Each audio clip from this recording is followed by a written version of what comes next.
How are we doing? The stream is live. Hello, internet.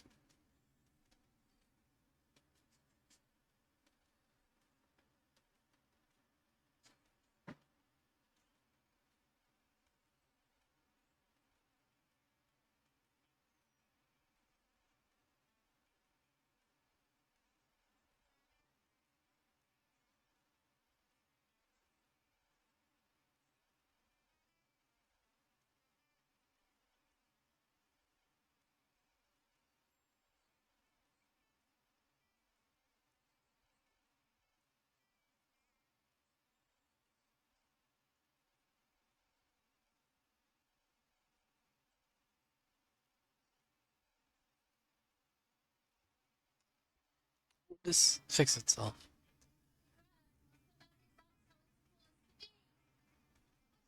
I don't know what that is. Anyways, what's up, internet? We're here to seduce a very sexy werewolf boy. I'm just gonna go ahead and get the basic stuff done. Actually, oops.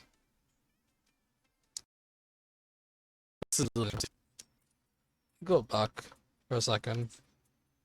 I was gonna see if I can edit control commands. Or at least configure it. Nope. Okay, well, let's just see if this works.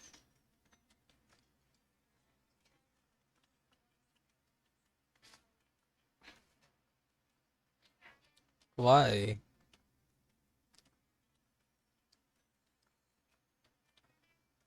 So strange. Okay. I just need to get used to using the controller for this.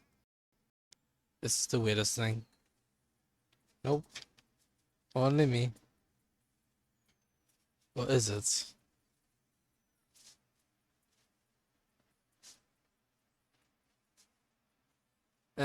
Yeah. It'll be only me for this first one. I will go for the full game. And we'll just sort it up and get it right here where we want it. Nice. Controller is working fine. We're going to blue today. I just type in my name real quick. Winger. No, I'm not winger, I'm winger. Thank you. My pronoun is he, thank you very much.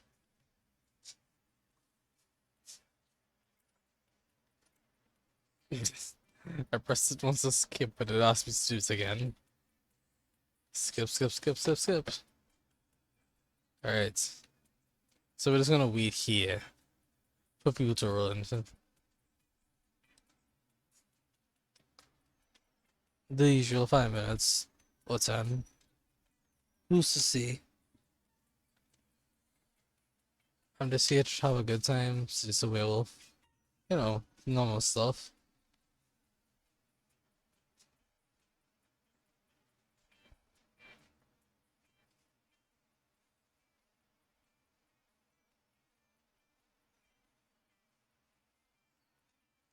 What could possibly be wrong with this idea?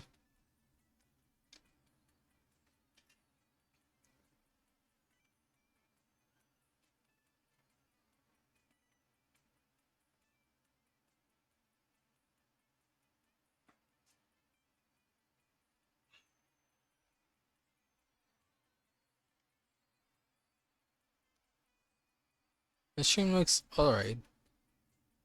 It's not broken, so that's a good thing.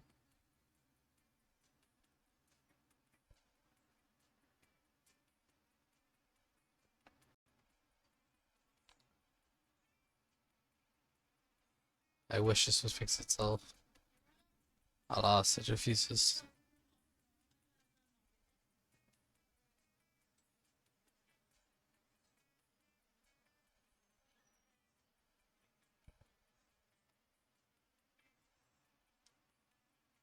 That's almost perfect. Let's get the stream just to run properly.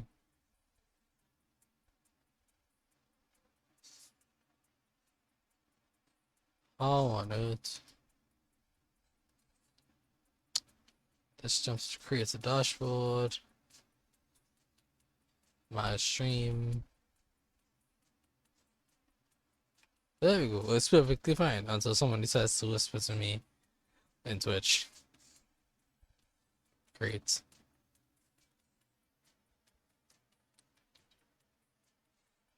This is wonderful.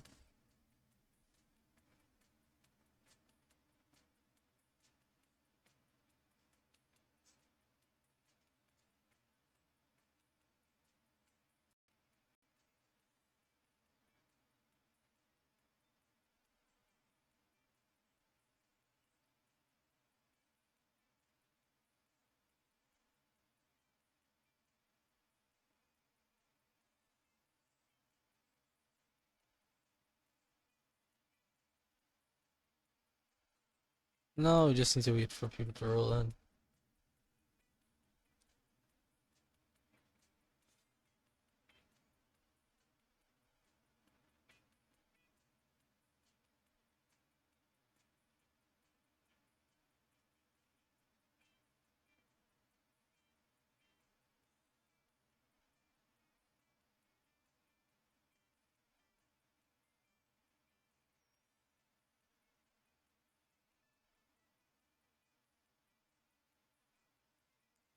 Hmm.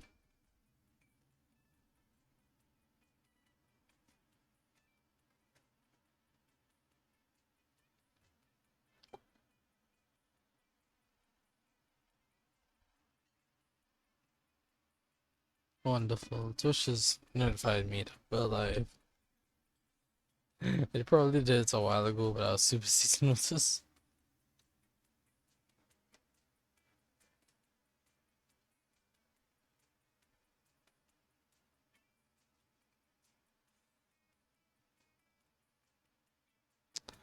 Huh. Well, we've wasted enough time. If you had to have sex with an animal, which animal would it be? A swan. They're classy. Also reminds me of the myth of later on the swan. So at least by bestiality standards, it has a certain chic appeal. A human being, because I'm the kind of douchebag who loves to find loopholes in stupid questions like this one.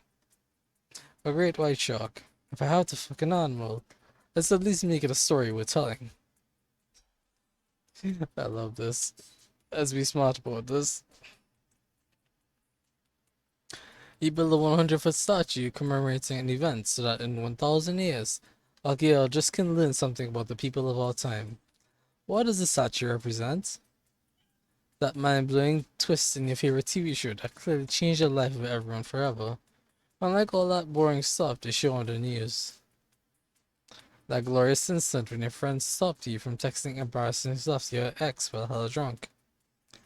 Your least favorite political figure being devoured by a rabid rhinoceros, which are also by a rabid rhinoceros, which are also covered in badass tattoos. Wow. Politics, so real.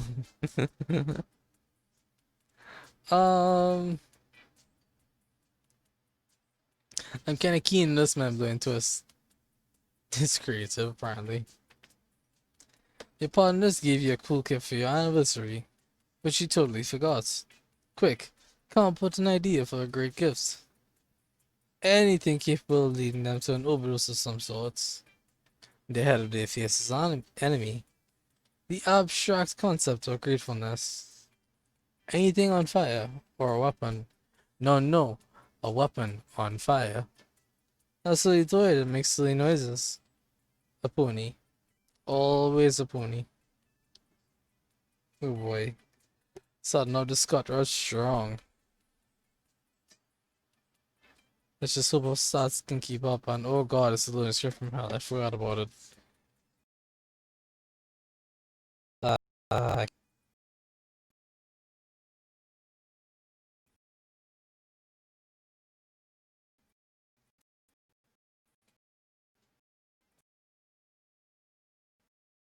well, some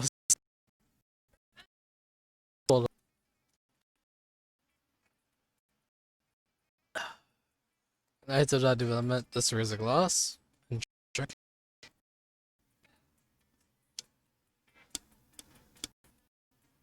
Unfortunately, all my cups are plastic, so I continue.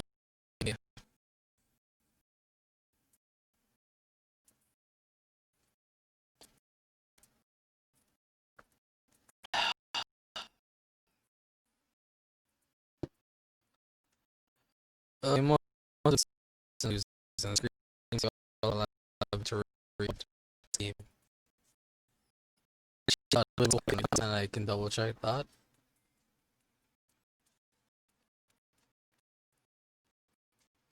This will be around 12. It's not crazy.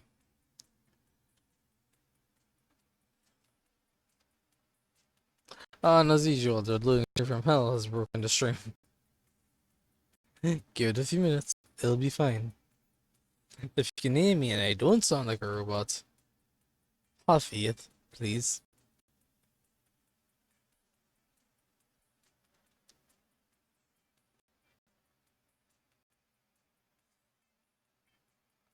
I sincerely hope that this actually works. And it should, by all intents and purposes. I just don't know for how long, and I don't know why. Specifically speaking, I don't know why this keeps breaking stream, and I don't know how long it keeps breaking stream for. Oh, huzzah.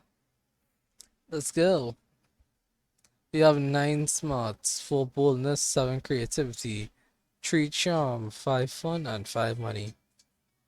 That's somewhat rounded. Definitely not going after spots anytime soon. What do I want to build? I want to build charm. HB, what's up? We're gonna see this werewolf today. You just swap by to say hi. Hi. I'll miss you when you're gone. Because you are the sweetest, the absolute sweetest in the world. Do I want... Samaritan actually said hi. I mean, I will when they show up.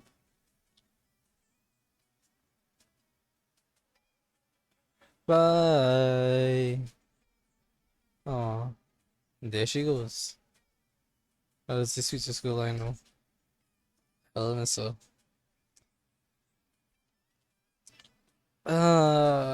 What do I want to do? Also, audio is hella choppy. Yes, it is. Because you're in the loading screen still. The stream hasn't caught up to me in the actual game. That loading screen just destroys the stream. And I can't do anything but wait for it to go away. But if you can hear me, type hi in chat. Better know.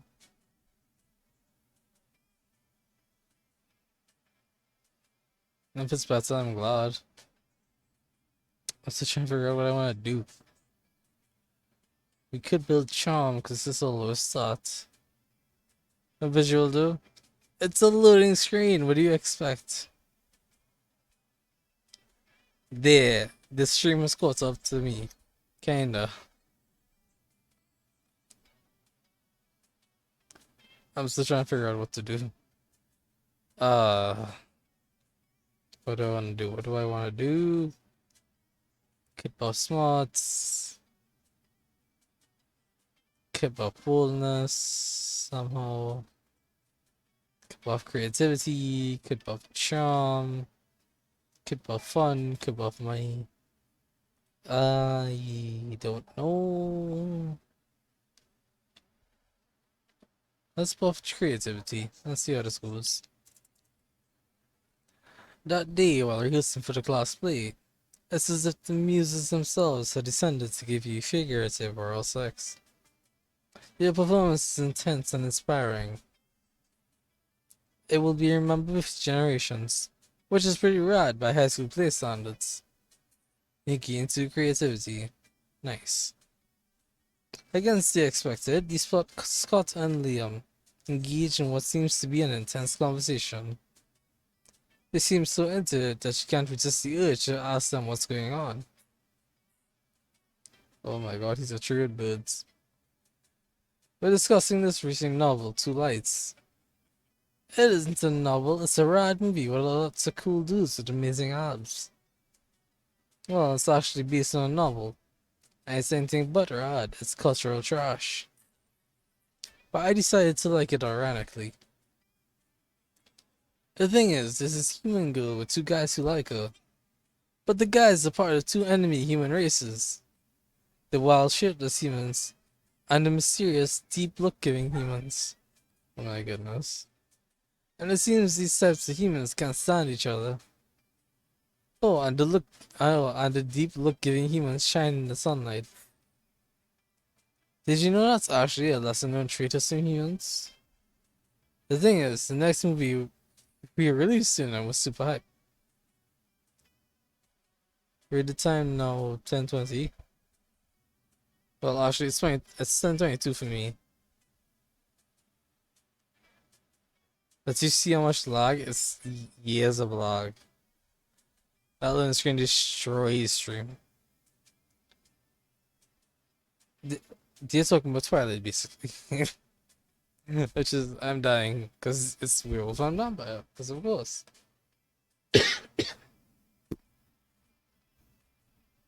Ironically.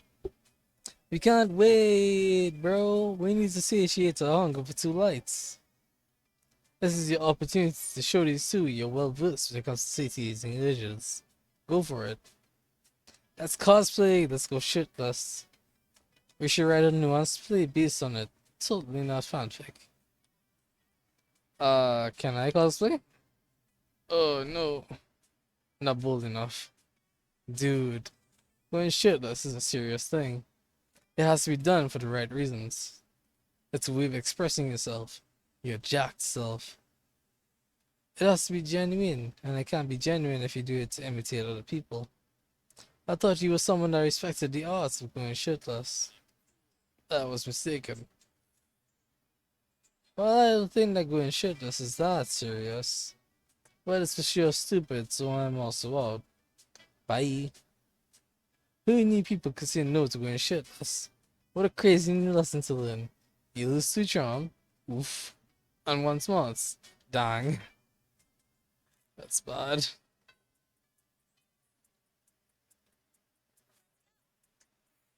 There he is. Why is he here? We waltzed over to Miranda and Scott's table to find them peering suspiciously into that burger. Secret sauce, secret sauce. What dread mysteries do you conceal?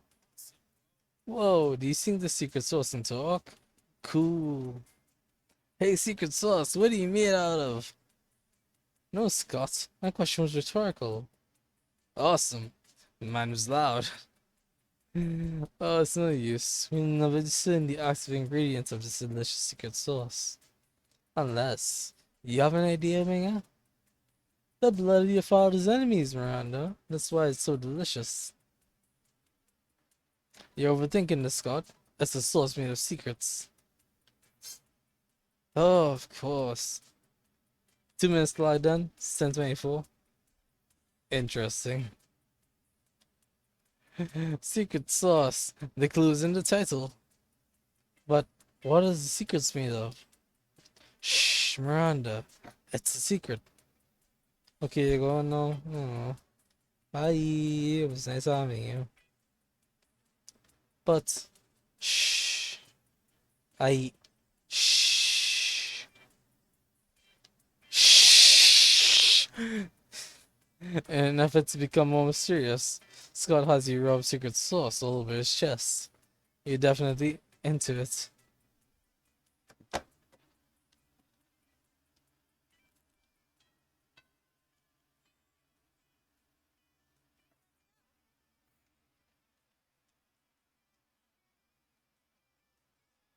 Well, that was the thing. Can't work on our smarts, so let's just work on our creativity again. That day while rehearsing for the school's play, well, the class play, He aren't especially good nor inspired. I'm pretty sure he sets it to mods only. Which if you want, I can give you mod status. I trust you that much. Night HV, see you next time. We aren't especially good nor inspired. Yeah.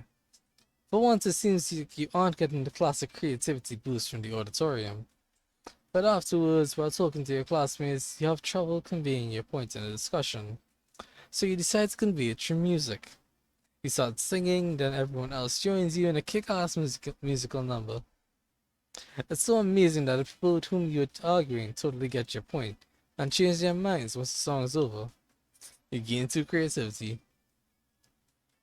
At least I got that unlocked. He notices Liam and Scott having a discussion. Scott looks confused and Liam looks bored, which means they're probably having an argument. Look, not that I care, but aspiring to be a professional sports star is both impractical and impasse. Impractical and passe. Wait, you don't care? But she walked all the way over here just to tell me that. Plus, don't you want to be like a professional magnetic ibuprofen? Mimetic influencer. Try to keep up. But, uh, uh, how does how does one of those guys earn money? Mimetic influencers don't earn money, Scott.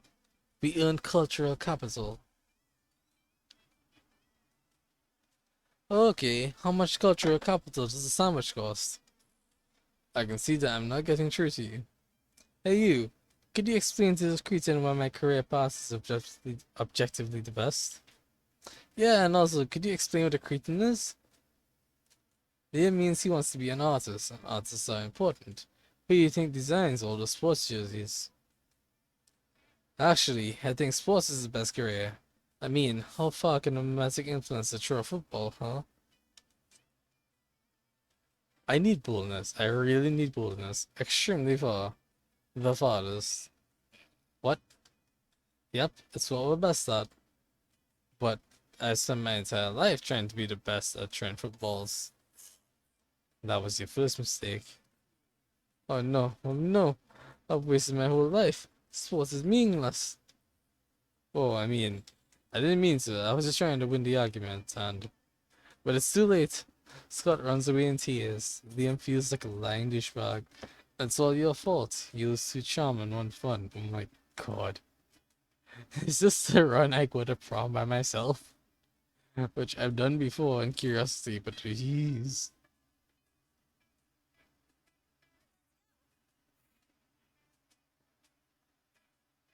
I have -1 charm, which is bad. Let's get that boldness up. Apparently I died. I desperately need it. Actually. Oh, you missed me in my shit, huh? Worry no more. All the shit can be yours if you have the money. Not me, though. I doubt that. Also, ooh. The power totem is the god. Ruler of the dark realms.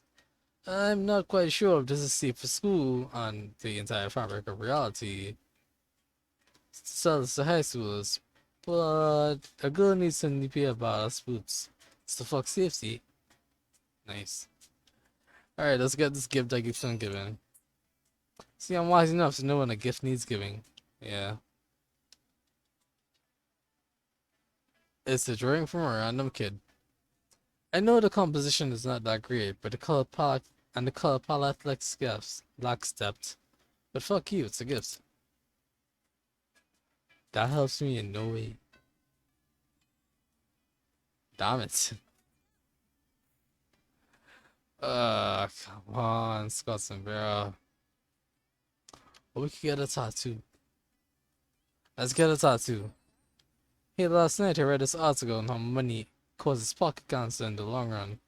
You don't want to get pocket cancer. Quick, give me that dangerous money you have in your still healthy pockets. Yes, we can afford this tattoo. Gimme. Nothing better than the smell of money. Well, actually, there are many better smells, but you know what I mean, right? Nice. That should help. Oh, let's read smarts. That day you listen to your elders and learn valuable life lessons. Sometimes after all the monster nonsense and the teasing gimmicks, you forget that attending class is supposed to be the primary activity at this high school. You gain too smarts.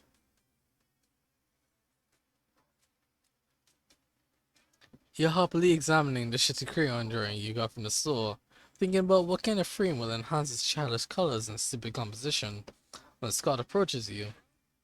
Hey Winger, is that a picture? I love pictures. Coach says one picture is worth 1,000 words. And there's so many words that I love, like pizza, and good, and boy. So a picture must be even better. What's your picture seeing, bro? It looks like a little sick person holding hands with two big sick persons. And there's also a house, and the sun has here. He patiently explains to Scott that this is a picture of a family, and that those are solar rays, not hair. Oh, so those are two big bros protecting the little bro. I get it. What? No, he tells Scott that the two big sick figures are parents. Parents? Wow, so that's what parents look like. I totally have some parents, but, well, I've never actually seen them. That's a go. Once a year they sneak into our house in the middle of the night and they leave me Christmas presents. 'Cause I'm a good boy and they love me. I... I begin to worry about Scott. Ha! You baby. You still think parents leave Christmas presents in the middle of the night? That's a myth. It... it is? Yeah, everybody knows that all Christmas gifts are delivered by Santa Claus, a beatish home invader with lobster hands and a cookie fetish. But my parents think I'm a good boy. Psst, Winger, are you just gonna stand there and let those douchebags ruin Scott's innocence? Distract him. Whoa. You know this is a serious situation if it's causing Bear to show empathy. Quick, divert Scott's attention by start a discussion on history and development of jazz as a musical art form, making a silly face. Wow. 5 hours later. Look, I'm just saying that jazz is less a vehicle for African American liberation than it is a memorial for cultural oppression and appropriation. It's because a musical genre that becomes commercialized doesn't invalidate its contributions to society as a large. Guys, maybe jazz is simply a lens through which all major sociological conflicts of the 20th century can be viewed, regardless of your personal political orientation. Eh? Or maybe it's just cool, fun music that's nice to hear. I don't know. I'm sleepy. I'm gonna go to some pizza and have a nap. That was close. Nice work, Winger. Now, see you douchebags. The hell are you thinking? Sorry. I guess emotionally harassing our little cousin is our way of coping with our unstable home life. But you've got to admit, it's weird that Scott's been with us and our grandma his whole life, and still hasn't realized our parents aren't coming back. Yeah, I can relate to that, and maybe it would be better for him to accept the truth. I just don't think he's ready yet, and you know, true friendship is like jazz. Sometimes it's about the difficult truths you don't say. You're right, thanks for helping to keep the lie alive, Winger. You're a true bro. For your good deed and deep knowledge of jazz history, you gain two creativity and one charm. Oh my god, I have not negative charm. It's a miracle. Alright, to celebrate this, let's go to the bathroom. That day you skipped class and just hang out in the bathrooms because you respect no authority. I guess some people just want to watch the world burn by skipping class and hanging out in the bathrooms. It gives zero shits, but you gain two boldness. Scott strolls by, happily munching on something. Liam gapes at him, appalled. What on earth are you eating, Scott? This delicious new flavor of Fango's potato chips. Maximum Multi-Meat Double Barbecue Massacre. Really, because it looks like a raw severed goat head inside a cardboard tube. Oh, yeah, I guess it does. Still could have sworn it was potato chips. Still tasty though. TC? TC? Is one ton environmental destruction some tasty to you? I don't know. Is that a kind of jerky? No, Scott. But you realize I know it's a harvest these ghost heads. Fangles and Co. decapitate millions of innocent ghosts each year. But what did you do with the bodies of the ghosts? Nothing. It's a horrendously wasteful practice. Oh no. All those poor headless goat bodies running around and bumping into things. We have to stop them. Wait, really? I was just trying to make you feel guilty. I didn't actually have a plan of action, but if someone were to suggest one, assemble an army of vengeful undead goat-toasters. Write an extremely mean blog post. My god. Ah yes, necromancy. The ultimate tool in the processor's arsenal. Ooh, can I ride a goat? Can I? Huh? Of course you can ride a goat. In fact, given your size, you probably need to ride several. What's a several? Is it a really big goat? No time to explain basic concepts, Scott. We got an invasion to orchestrate. As long as you're reanimating things, you reanimate some severed goat heads too. They'll eat anything, which surely helps you clean your room. You like jazz? Oh boy, the bees. The bees love jazz.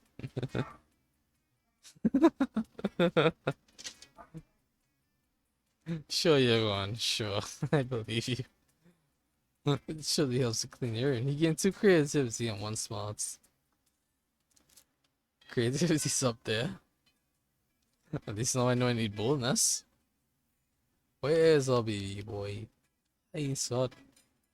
Watching Vera eat is usually pretty disturbing. Her sneaks eat at the same time she does.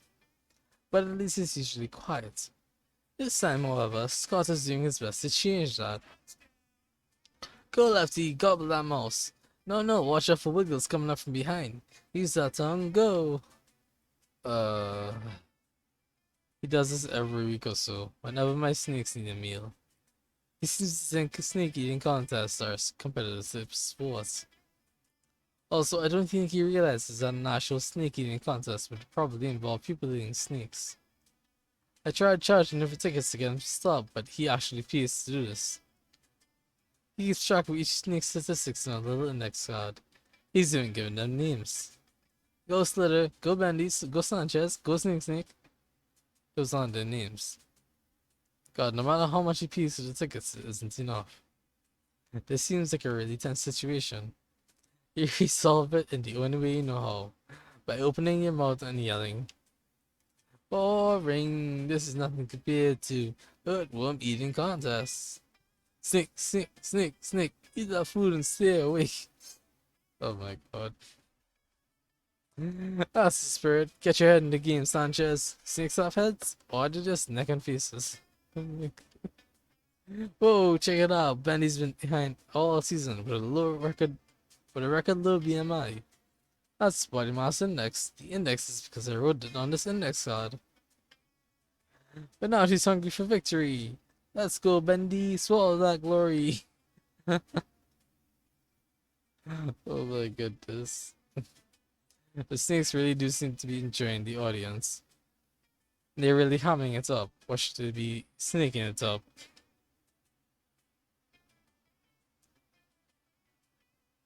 Your wild cheering motivates Bendy to go really all out. She tries to grab the mouse of the lefty's jaws, but the two end up tearing it in half. Huh, look at that. Ah, my scalp! He'll take my cheat. He'll take my snake charm and hairdresser always to get those organs out. Ooh, major fall on Bendy there. She's gonna be out for the rest of the season. Damn right she is. I'm having her muzzled. And her name is Spirulina. By the time Bear's cleaned up with blood and run off, you made plans with Scott. Oh my goodness, you made plans to meet with Scott to watch the next match. Nice. That's incredible. Scott's such a sweetheart. Like, oh my god. Let's go indeed. There's no hope for my charm. There is no hope for my charm. I couldn't even try if I wanted. So we're just gonna go with boldness. That day you skip class and just hang out in the bathrooms because yes, no authority. But you don't stop there. You want the world to know how reckless you are for the rest of eternity. So you do some graffiti on the wall. No way. The graffiti says I'm bold as fuck. And you know what? It turns out the wall is a magical wall that grants wishes. What a wall! A deep voice resounds from within the wall and says, well, maybe not bold as fuck, but maybe a bit bold. And then you gain to boldness. Oh boy, that's an opinionated wall. Anyways, lucky you. Later, you head by the local pizza parlor to have Vera collect her protection money. You know the Scott moping around outside.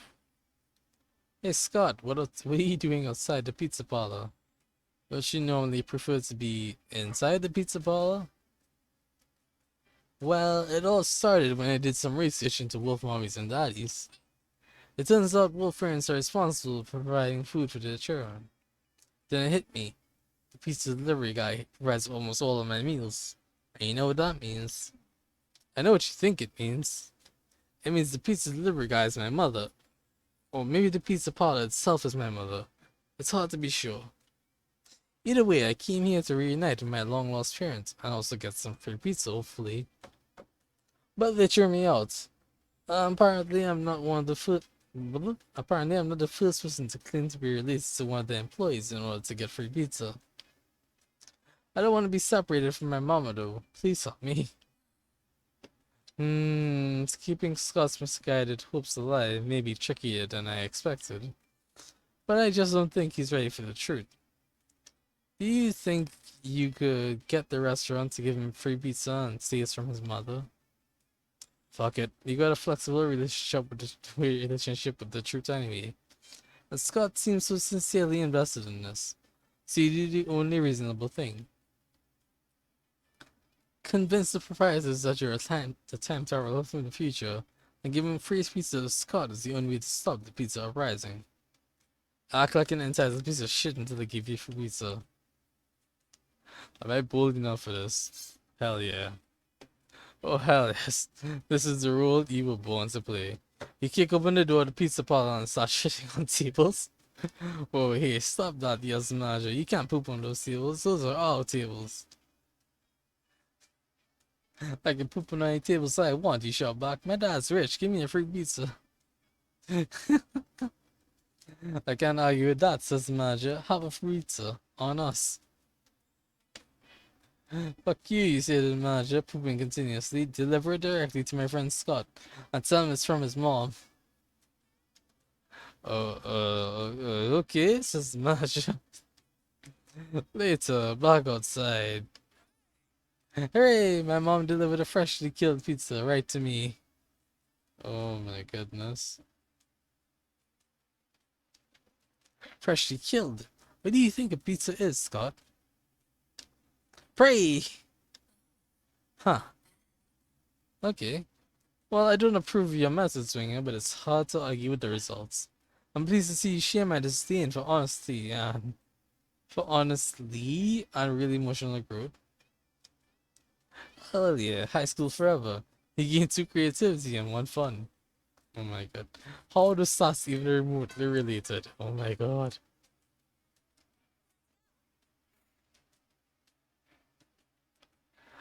Uh, what to do? Can't save anything. Can't save charm, can't save money. Screw it, get bold. While in the bathroom, you tell yourself in the mirror that you're so bold you would kill a tiny big-eyed turtle with your bare hands. That monstrous act would instantly give you 500 boldness. But come on, you're just talking to yourself in the mirror. What's the mirror's in that? You know what? You can keep 2 boldness anyway for saying that to yourself out loud. Oh my gosh. You're casually reading the latest issue of Monster Magazine when you are rudely interrupted. See? Even where a sensible monster with a good head on his shoulders and at least some smarts is reading Monster Magazine. Yeah, and that's bad because we're warriors, so we need to fight. Scott takes the magazine from you and punches it. Hooray! Let's go solve another of the world's major problems. No, Scott, we're social justice warriors. You see, Mega, ever since our major success with the Fangos go-ahead debacle, we've taken it upon ourselves to stand up against injustice by punching magazines. No, Scott. As you no doubt noticed, Monster Magazine's sexiest monster alive this year is Count Victor von Musselball, the werewolf French bodybuilder. That makes him the fifth royal werewolf bodybuilder in a row to earn the title. What about those of us with leaner physiques? What of our representation?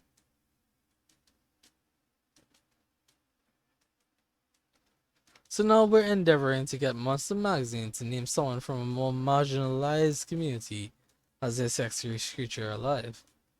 Sexiest? Sexiest. We just need to figure out a way to convince them, since I guess punching a magazine wasn't good enough. Psh, that's easy. All you need to do to solve everyone's body image issues forever is make our own version of the magazine featuring a tree-winged chupacabra on the cover. Lean heavily into the warrior part, onto the magazine, and hold the editor-in-chief captive until he promises to stop exclusively promoting one aesthetic as the pinnacle of monster sexiness. Oh yes, good plan. I love being a warrior.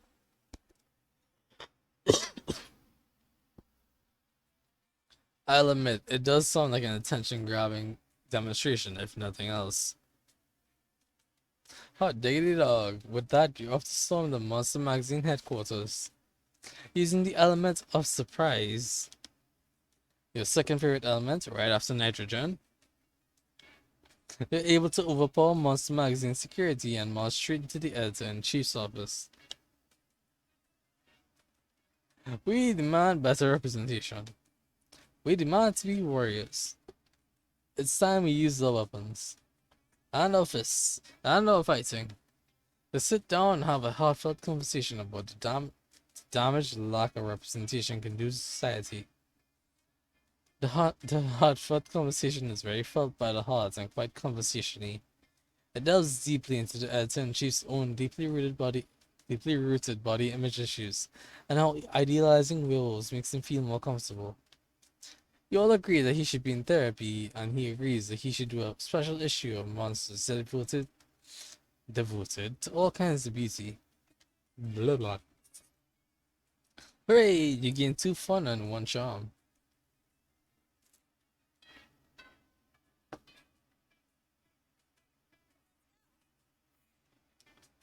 Let's go. Why are these two dear prank masters? You find Polly and Scott huddled together at your chosen table. If these two are together, it can only mean one thing. Prank Masters! I hereby call this meeting of the Prank Masters to order. Prank Master Howl, present and accounted for. Chairman Geist, all dressed up and ready to prank. Hey, how come you get to be chairman? Well, which one of us can chew cheers around the room without ghost powers? Well, I don't have ghost powers. So, oh, you, I get it, chairman. But, no time to argue, Scott. We've got to come up with a ball of food prank for the end of lunch.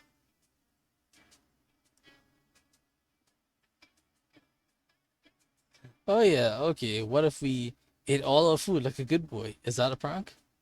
No, Scott, for the last time, that's not a prank.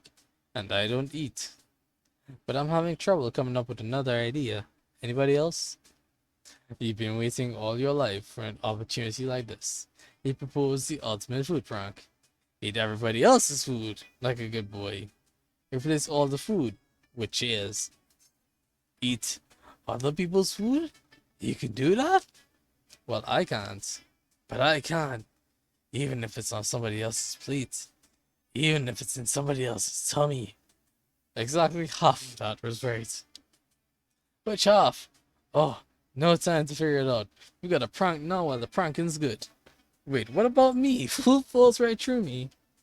But you and Scott are already blazing a trail through the cafeteria, gobbling everything in sight. Scott accidentally eats a few people along with their food, but he politely bursts them out when they complain. Oh my goodness. By the time food security kicks you two out, you're both totally stuffed with food and affection for each other. Oh my god, that was amazing.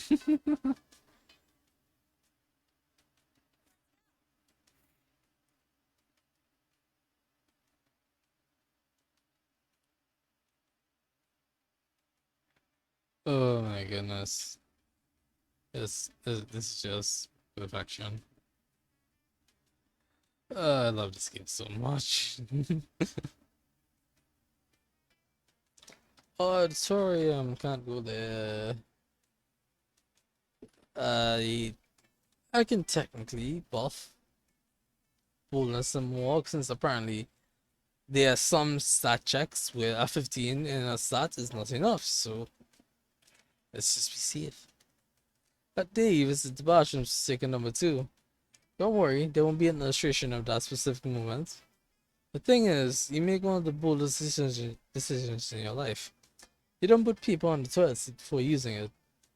Look at you, you crazy bastard. You gained 2 boldness and probably 1 staphylococcus, but with a slight chance of 1 STD.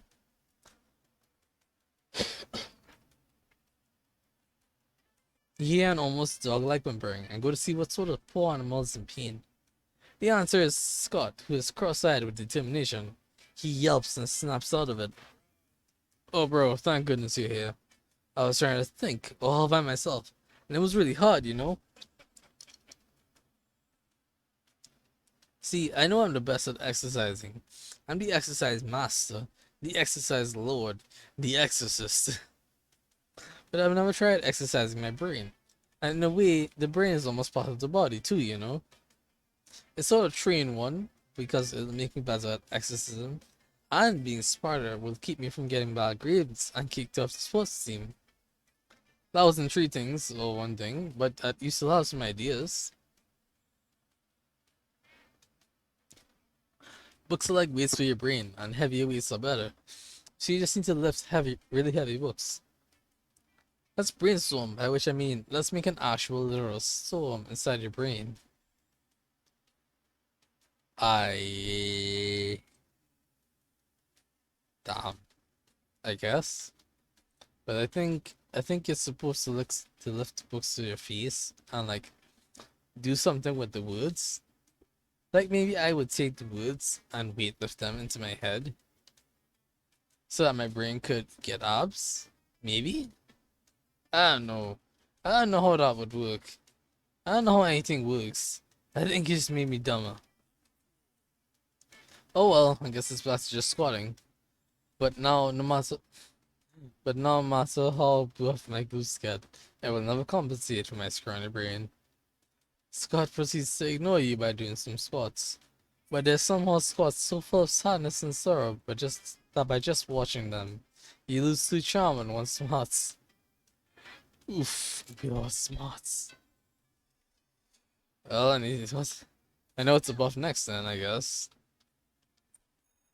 I dare you learn a ton of spells that are all as cool as they are seemingly useless. A spell to renew sickness. A spell to turn chocolate and vanilla ice cream into vanilla and chocolate ice cream. A spell to gain +2 smarts. You actually used that last spell, and you gain +2 smarts. Nice.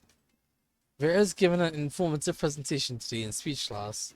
It's called Why Everyone But Me is a Trash Person Who Deserves Scorn. Scott, we simply must help make sure Vera's speech is a success. Why? Isn't her speech about how we're all really bad and dumb? Because Vera is our friend, Scott. And friendship is the greatest treasure of all. Also, my parents owe money to her father. Oh yeah, yeah, okay. Let's go for some good old-fashioned cheerleading. Cheerleading, yes. But how does one cheerlead?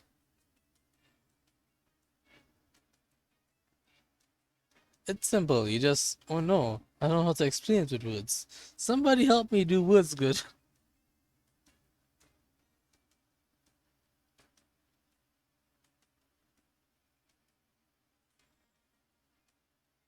You think if you give Scott a sensible suggestion, it might just stop this from getting any stupider. So you tell them both to build a human pyramid, do the wave.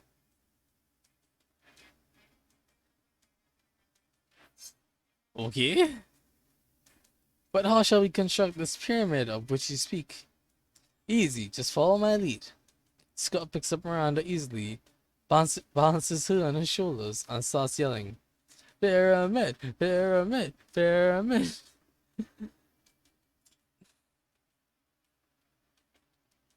Ah, yes, it is working. Pyramid! Pyramid! We are a pyramid!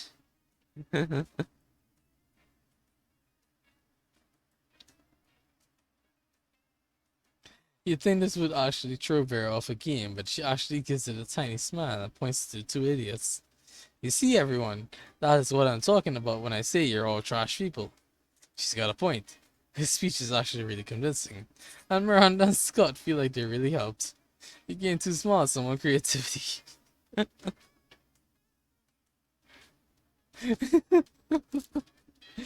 Oh my god. Just like in trying to help, did we make it worse? You find Scott and Damien shoveling hot dogs with mashed potatoes into their mouths. Oh, and mashed potatoes. While Coach cheers them on. Oh my goodness. Go, boys, go! Munch your way to victory! Ah, there is no truer sport than an eating contest. Thank Coach. Cheer for the meat. It looks like it's pretty fair fight so far, but where's the fun in that? Time to step in and tip the balance. The shark Scott with surprise fireworks. Slaughter Damien's dogs and holy ketchup. You pull out your bottle of You pull out your bottle of Brother Caliente excuse me. Brother Caliente's Father Son, the Holy Ghost pepper ketchup and dump it on Damien's dogs. Yeah, finally a hot sauce. Sauce hot enough for oh fuck, my soul is melting. Power through, Damien. Heat your feelings justifies determination. No fire can handle. This ship is fucking consecrated. I'm having an allergic reaction. Allergic reactions are just weakness leaving the body, Damien. Keep it up. I'm pretty sure that's wrong and dangerous advice, Coach. I quit. Well, I guess that makes Scott the winner. Congratulations, Scott. Hooray! I love winning. Great. Hooray! Now will someone takes me to the nurse's office? Hooray! I love helping. Scott rushes off, carrying Damon's smoking body, and you rush just a little bit closer to Scott's heart. That's adorable. Let's go. All in with smarts. We have no charm. That day, a teacher delivers an amazing and creative performance that blows all your minds. It ends up being a sensation on YouTube. Your teacher gains some coolness, but who cares? He's not trying to romance your classmates. Or is he? We hope not. Oh, you also gain two smarts. Hooray! Today in Monster Math, it's Scott's turn to side the board to solve equations. You'd think he would have prepared for this, but as he passes your seat, he whispers, Bro, help me out, bro. I spent all week doing sit-ups and I didn't study at all. Just signal me the right answer somehow. Please? I'll eat your homework for you next time you need an excuse. Before you can answer, Scott's up at the board, looking awkward as hell with chalk in his hand. What's your plan? Signal Scott using semaphore. Write the correct answer somewhere no one would suspect. Your butt. Oh my goodness. What the hell is semaphore? Oh my god.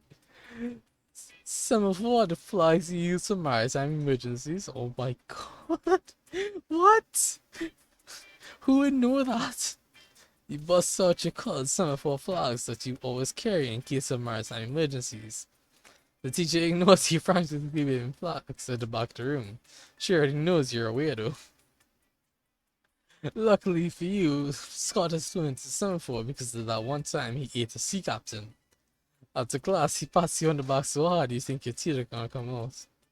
Thanks, bro. That's one flag I'm glad to have thrown on my play. You assume that's a sports joke. Hilarious. You gained too fun on my creativity. I don't know what kind of joke that was, to be honest.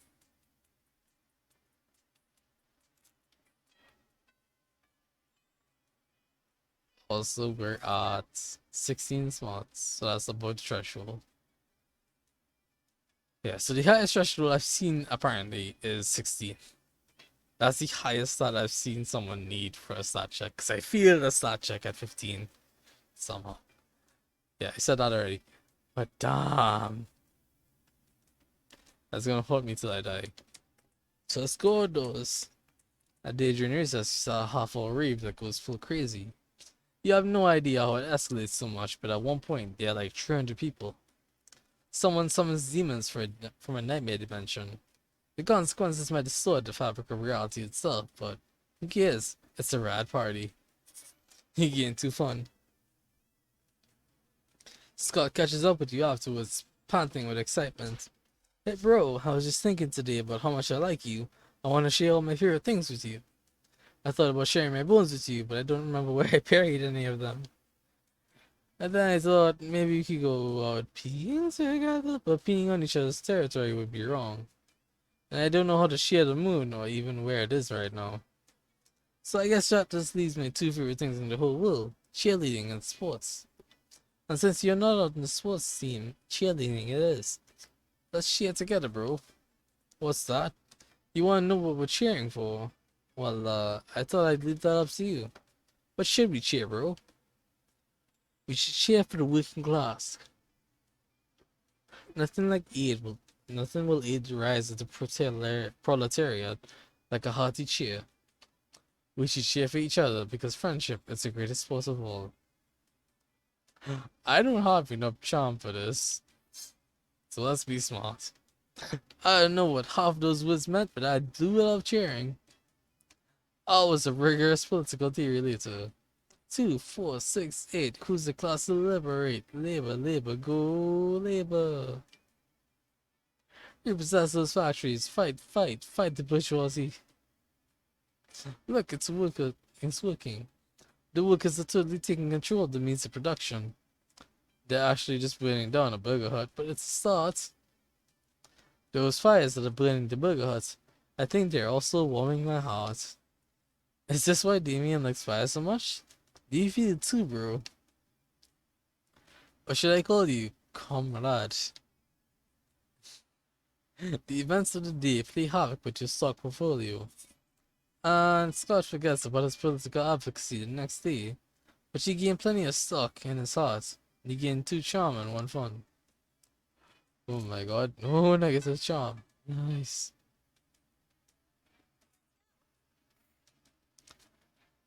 Let's go with where. Why is he here?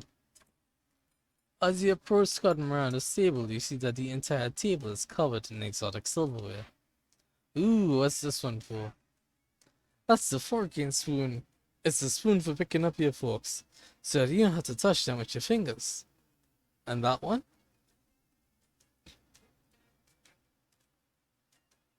That's the tuning fork. It's for making sure all your other silverware is tuned to A minor as is proper. What about this one? That's the dairy knife. It's the milk. Wow, do you people ever invent new silverwares? All the time, but none of them are really any good. It would take a genius of true subtlety to improve an existing kind. A genius of true subtlety. Genius and subtlety are your fucking middle names. It's just the ultimate new silverware. A solid harp. Hans. The solid harp. Damn it. A harp. Facade? Why has no one thought of this before? Because it's hard to eat a salad with a harp? Cretin! Who said anything about eating? Isn't that what silverware is for? Perish it was. The true purpose of silverware is to give your hands something to do while you elegantly avoid your food. And nothing is more elegant than playing a subtle lament on a harp while your serfs eat your salad for you. My serfs will finish my lunch for me. I'm off to have a harp commissioned. Miranda takes you hop shopping with her. It's a real bonding experience. Afterwards, you both ignore a salad together at a fancy restaurant. Well done. That was an oops. Also, you know what? You can't do any wrong. At the end, I picked Dodgeball match 60s. I love Lose Dodgeball. She's just so desperate. Everything seems lost, but she delivered an inspirational speech that fused the team spirit, leading to a spectacular comeback. You're clearly a natural born leader. You gain 2 charm. You're talking to Vera about her feared military coup when Coach approaches you. Hey Winger, you're friends with Scott, right? I've got to admit, I'm a bit worried about the guy. Here, come have a look for yourself. Coach, Coach leads you into one of the locker rooms where you find Scott deep in conversation with a bag of potatoes. The bag of potatoes has googly eyes, a mustache, and a corncob pipe. But it's definitely still a bag full of potatoes. Oh, hi, Coach. Hi, Winger. You're just in time to see my dad, Mr. Scott Sr. He was on a business trip to space my entire life, but now he's back and he'll never leave again. His eyes are very wobbly, and his body is very potato-y. I know, right? Family is so weird. These are my friends, Dad. Say hi to my friends and tell them how much you love each other. The potato bag, being a bag of potatoes, does nothing. Come on, Dad, don't be shy. Dad? Oh no. Are you okay? Dad! Dad! You can't tell Scott the truth about his dad. You're already in too deep. Quick, convince him that everything's okay. Explain that some people have a hard time putting their emotions into words, especially if they are a bag of potatoes. Pin a ribbon on this potato sack that says, I'm proud of you, Scott. Oh my god. Great idea. Good thing you always carry around that exact pin in case of emergencies. You gently pin it to Scott's potato, Dad. You're proud of me? After all these years of not seeing you while you were in space, to finally hear you say those words, or at least to read them off a pin attached to your lumpy chest. Oh, Dad, bro, I think I'm gonna cry. And to think, I was almost convinced you would nothing but a bag of potatoes like glued eyes and a mustache and a corncob pipe too. I mean, look, I know he's just a bag of potatoes, okay? I mean, everybody needs a dad, right? Even if it's just a bag of potatoes with accessories. Oh, Scott, you don't need a dad. I mean, I have a dad, but I despise him, and haven't spoken to him in over 10 years. I've never known my birth parents, Scott. I know it's hard, and sometimes you might ask yourself why they did that. But, but, how do you stand it, not having a family? I have one. I'm Novelin, and I don't need to know anything more than that.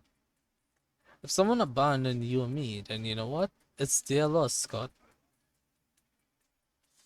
You just yell, I love you. And you know what, Scott? My family is all the fit young students who pass through this gym. You see, Scott, family isn't about blood. It's about love. But it can be about blood. You know, if the questioning family happens to be a crime family. That's probably the most heartwarming thing Vera is capable of saying. Scott certainly seems to think so. He crushes the three of you in an enormous bear hug. Or would you call it a wolf hug? Either way, you gain 2 charm, 1 fun, and a warm, fuzzy feeling that lasts the rest of the week. Well, that's interesting. I certainly didn't expect that quest line. Let's take Scott to prom, I guess. Whoa. Sorry. I didn't expect so many characters on screen at once. I was intimidated. Hooray, what an adventure. You were so nice, Winger. I appreciate you trying to keep me happy. Yeah, Winger, you're more legit than you look, I must admit. So, Parents getting parents for Christmas isn't a real thing. No, bro, it's just Satan Claus, that big jolly weirdo. Up paws and miles abandoned us, Scotty boy. He might not remember they were massive fuck ups. Oh, it's okay, Scott. You can't control who your relatives are. As I said, I don't have the best relationship with my father. You did this again. But you can surround yourself with the people of your choice, and they can become your family too, in a way. Like making a team of the people you love? Exactly. But but what if the team also abandons you? No, Scott. Let me tell you something I read once. It said basically that hell is real, and it's not only the place where Damien lives. Hell is in here. Because life and people can be the fucking worst. There are two ways to avoid suffering this particular hell. The easy way is accepting this hell and becoming part of it to the point that you no longer can see it. The second way is hard and it's risky, and it demands always being observant, to seek and to recognize who and what in the midst of hell are not hell, and then make them endure, give them space.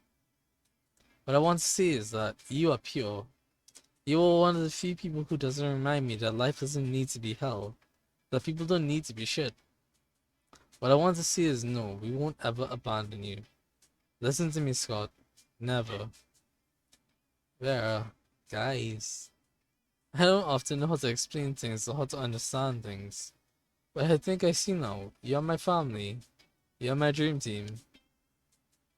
You came here to bang some monsters. But sometimes there are more important things than banging monsters. Yes, I know that's hard to believe. Like remembering that family is the people we love, and that we should always be there for them, and be grateful for their love. Don't worry, next time you can keep with the monster banging. But this time, what if this time you just remind someone that you're grateful to have them in your life?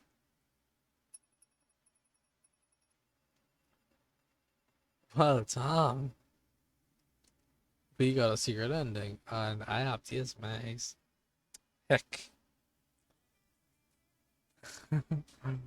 Oh, hi. Didn't expect that one. I realized it was a quest line, but we are the best at high fiving, apparently. Scott's good. Life is like sports. Both things, and they have stuff in common. Of course they do.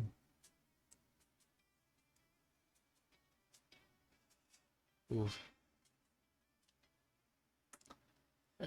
Just wanna soak in that sensation. I have to say, I appreciate that ending.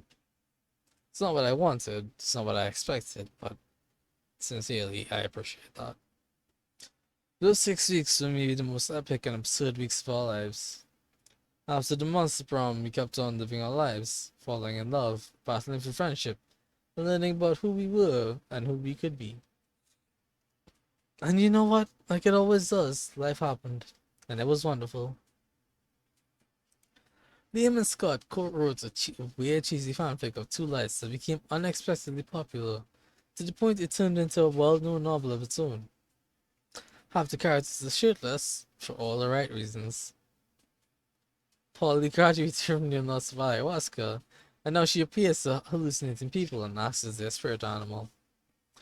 Damien found peace in the most unexpected way. He kept punching everything until one day he punched his own anger to death. He's written a book about it. For those 6 weeks, the monster prom seemed larger than life, and then it was gone, just like that.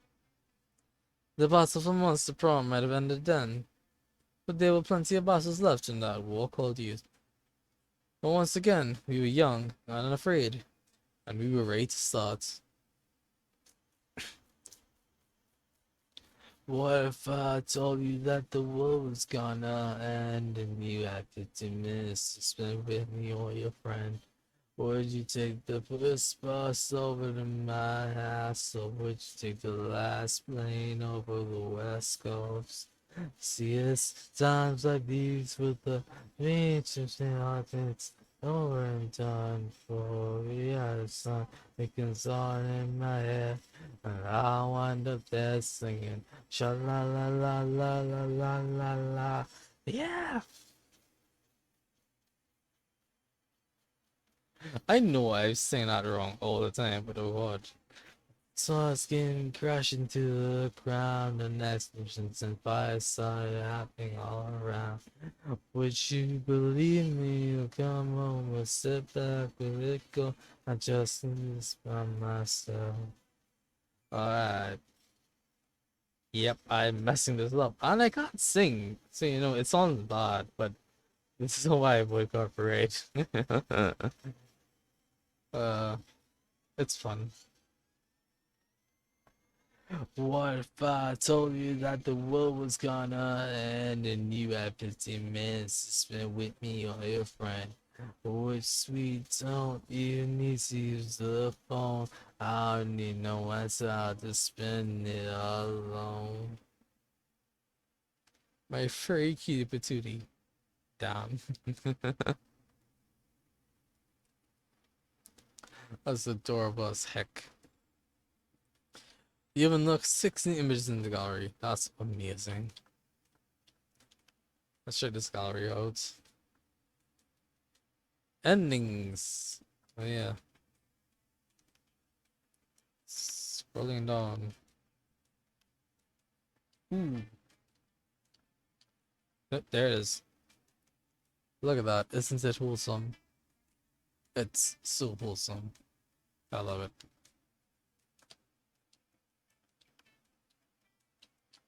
As for Polaroids,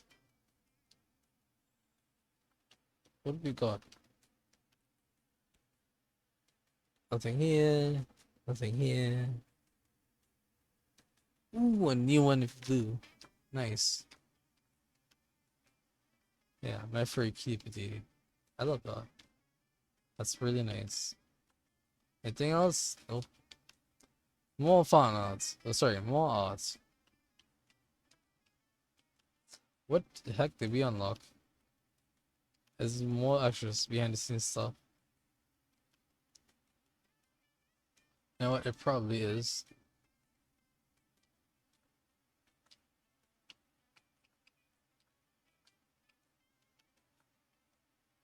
But where is it? Oh, there's thoughts. Liam and Polly early colored concept.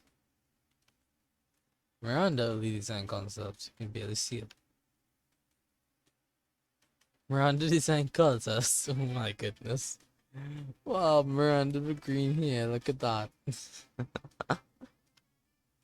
Miranda design all possess. Oh. Personally, I do like that one with the skirts and jacket. Looks much more classy. Scott early design concepts. Wow, look at them. Look at them. Scott ending sketch. What? There's an ending like that? That's intriguing. I didn't jump into fan arts. We saw that last time, right? All of this is new. Oh my god. Ooh, look at this girl. Miranda is killer. Hey, it's us. The four of us. The four characters we play as. What on earth is this? Did Damien and Miranda team up for some murder? Like, gruesome, bloody, vicious murder? And Vera's just being sexy as fuck. Damn. Alright, we came, we saw. That's nice.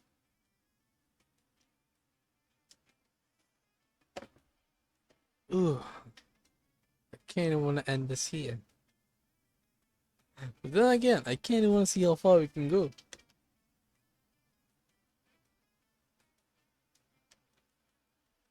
I'm gonna take a sip of water. Oh, still only me. Full game. Skip. Who are we? Oh, I'm being red. Amira is her name. She's a badass.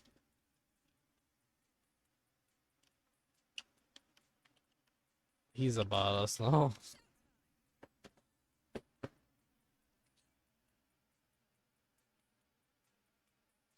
Mm. Oh, oh, oh. My point was, I drank some water and it went up and it's slightly down. Oh.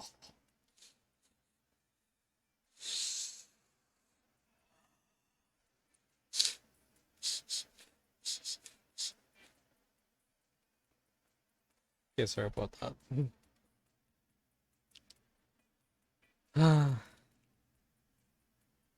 What do you want to do?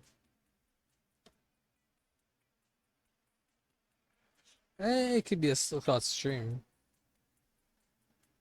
Wouldn't mind that.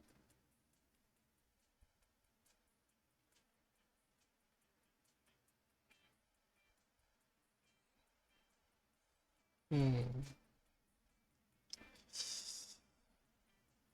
Okay. If you had to have sex with an animal, which animal would it be? A human being, because I'm the kind of douchebag who loves to find loopholes in stupid questions like this one. Swan. They're classy, plus it reminds me of that myth of Leda and the Swan. So at least my BCR standards has hidden cheek appeal. Great white shark. If I had to fuck an animal, this at least make the story worth telling. I think most of the answers I used with Scott were creative, so let's go down that road. The coolest reality TV show would be people in positions of power must face all sorts of questions relevant to their field. If they fail, they lose their jobs and society wins. 8 rich people fight to meet challenges to see who's the best to give money to you. 12 experts on various arts of seduction live in a house where they must face a common challenge. Seducing a potato into marriage. Somehow. I feel like this smart. Well, we need smart, so that's fine. What would be your dream first date? A professional meeting where you charm your date with some astonishing business advice. A sweaty and manly wrestling match. A wild party in international waters. Crimes. An art exhibition exhibited experimentally enough. Oh, an art exhibition experimentally enough to give you a seizure. A lovely walk in the forest after rescuing your date from a dragon. Let's go wrestling. We doing Scott. We definitely doing Scott today. But do we want to do Scott? Hmm.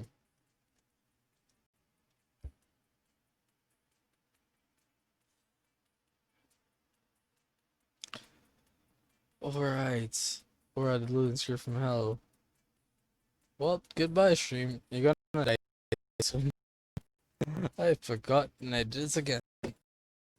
But, and since we're already at 2 minute log, I'm pretty sure it doesn't get shot all the way to 5 minutes,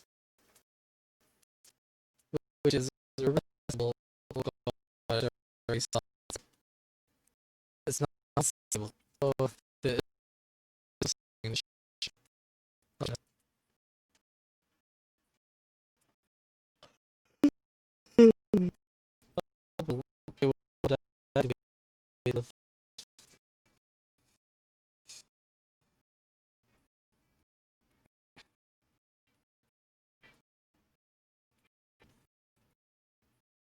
this is amazing.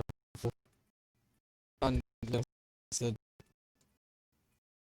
Because apparently that's the thing. Hmm. What to do? Oh, it's extremely fancy. Nice. That should be fun. Okay, I know I'm yawning, but I'm not sleepy. I'm just,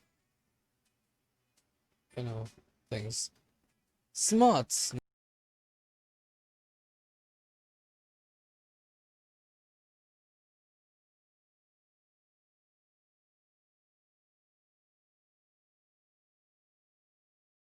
9. Boldness 4. Creativity 7. Charm 4. Fun 4. Money 5. Let's get that boldness up immediately. That day you skip class and hang out in the bathrooms because you respect your authority. I guess some people just want to watch you building by skipping class and hanging out in the bathrooms. He gives you a shit, which gains you boldness. He notices Liam and Scott having a discussion. Scott looks confused and Liam looks bored, which means they're probably having an argument. Look, not that I care, but aspiring to be a professional sports star is both practical and passe. We read this entire thing in the last stream, and by the last stream, I mean the first run, which is unfortunate. Liam means he wants to be an artist. Actually, I think sports is the best. Oh, you have boldness. Not very far. Wait. So you can't throw a football very far, and you don't make money. Those are the two best things. Those are the two things that are best in life. No, Scott, what's best in life is nothing. Life is an endless void of hypocrisy and bad remixes of your favorite songs. But I will admit that biometrics, my career of choice, is technically inferior. I suppose we just have to agree to disagree. Oh, great. I love agreeing. Scott trusts self-happily unaware of the existential crisis he just caused to Liam. He gained 2 charm and 1 creativity. Hell yes. This is much better already. Oh yes, let's do this indeed. Oh, for a second I didn't see what Scott was. Red is drinking her customary lunchtime scotch because he can drink whatever the hell he wants at school. But Scott's not making it easy for her. Hey Vera, what you drinking? Scotch. Why? Because it smells like a delicious forest fire and I'm curious. What's it called? Scotch. Yes? No, that's what it's called. What? Scotch. Yes. No. I'm not seeing your name. I'm not seeing the name of the drink. I'm drinking. It's Scotch. Oh, the drink I'm drinking. Well, it's mine. No, it's mine. Then why is it called Scots? That's just what it's called. Oh, is it like an energy drink for Scots? I mean, it is like an energy drink for Scottish people. Hey, I'm a Scottish person. I'm as Scottish as it's possible to be. I'm the most Scot. No! What will it take to get you to drop this issue? Scott's not gonna drop it unless you do something, so you cut them and see. Yeah, it's called Scots, but today is opposite day. Everything that's Scots is opposite is actually Vera's. You're right, Scott. That drink is your blood, right? Chug.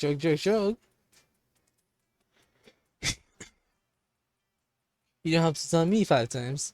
Bottoms up. No, what are you doing? Stop. Okay, I just drank the whole bottle anyway. You utter twit. That Scotch is brewed for King Tutankhamun himself. I had to have an adventuring archaeologist betrayed and murdered for that bottle. What? Sorry, could you say that again? I was blackout drunk when all your Scots I drank. You're impossible. I'm impossible? Hooray! You drag Scott away to escape Vera's wrath. He spends the afternoon doing all your math homework for you. Turns out Scott's way smarter when he's blacked up. Oh my goodness. That is too realistic. If I wasn't streaming, I'd be inserting the meme of bro, what do you mean you don't remember designing an entire airplane when you were drunk? Because apparently a guy did that. Was blackout drunk and designed an entire fucking airplane, which is a dedication.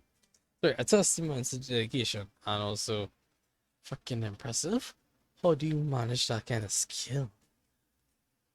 Anyways, we can't build money. We could buy crap, but what would we buy? For now, let's just focus on Maxing bonus. That day you visit the bathrooms to take a number two. Don't worry, there won't be an illustration of that specific one. We read that. We read this. Out of the corner of your eye, you spot Scott and Miranda staring intently at a picture of a seahorse. This looks like a killer seahorse, Mary. What are you so worried about? Well, you see, one of my daddy's subjects gave me this horse as a gift. And, well, you heard what they say, haven't you? Don't look a gift horse in the mouth. What? Who are they? Why do they say that? What's in there? I don't know. That's why I'm so distraught. I'm terrified that I will accidentally look into the gift horse mouth and see... See what? A gross butt? Another tinier horse? A world's first horse? I don't know, and I don't want to find out. Oh, come on, Mary, you've got to find out. You've got to find out for... What's that thing Miss Ferrazzi was always talking about? Science? Yeah, for science. You gotta, right? You realize Scott's looking to you for your opinion. They both are. What do you think Miranda should do? Don't you ever look that good for us in the mouth? In fact, breeded with other sea agents to produce gifts of... In fact, breeded sea agents to produce gift horses with tiny mouths. Look that gift horse right in this damn mouth. You only say no because they don't want you finding all this smart candy. I'm losing brain cells by the second, but anyways. Scott clasps his hands to glee and drives Miranda off so they can go look in their horse's mouth. Her horse's mouth. The next day, you run into both of them, contentedly eating out of a white paper bag. Hey bro, what's the milk candy? You were absolutely right about everything they said. This candy is marvelous. Please try some, I insist. Miranda holds something out like you. It doesn't look like candy, it looks like horse tonsils. You tell them you're not hungry, which they don't mind. More horse tonsils for them. You gain two smarts and one bonus. Well, that takes your smarts.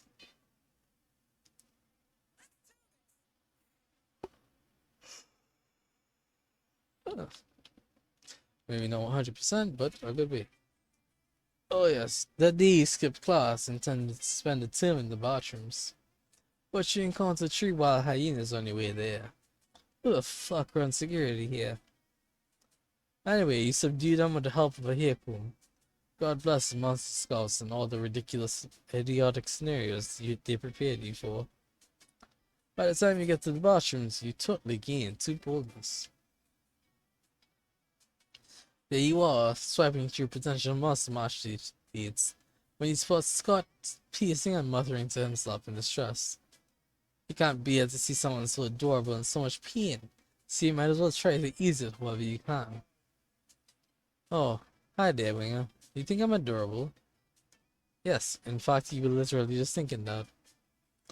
Anyway, the other day I was out in the forest trying to find a quiet place and a large branch to do some pull-ups before this big sports game. When suddenly I was approached by all these talking forest animals.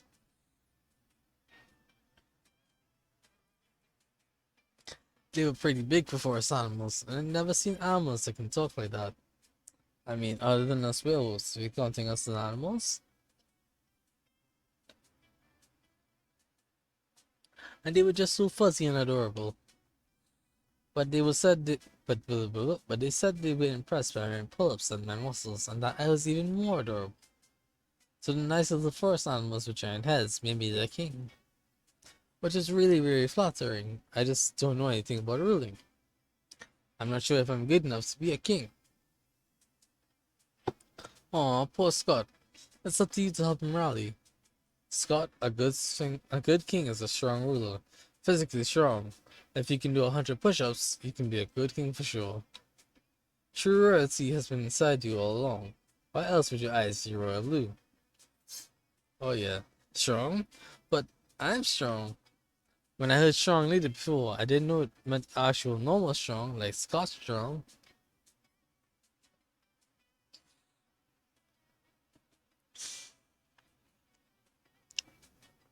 I can do 100 push-ups. I can do 200 push-ups. That's double the amount, right? Does that mean I could be a double king? What could that even mean? Does that mean I get super ping powers like flying and mind control? You're not even sure what the logical foundation for that guess was. Or even better, I might get a tiny crown instead of my regular sized crown. What a luxury. Blessed be the day you come to understand Scott's train of thought. Well, the dreaming about my king balls and tiny crowns before doing the 200 push-ups is a bit arrogant of me. I can always ask the furries later. Furries is what I decided to call those giant furry talking forest animals to short. Oh no, wait a minute. That's helping me get my confidence, Blackwinger. You should come meet my furry friends sometimes. Well, you've always wanted to hang out with Scott. That's not too sure about these circumstances. But it's better than not hanging out at all. You gain 2 fun and 1 charm. Great. Oh boy.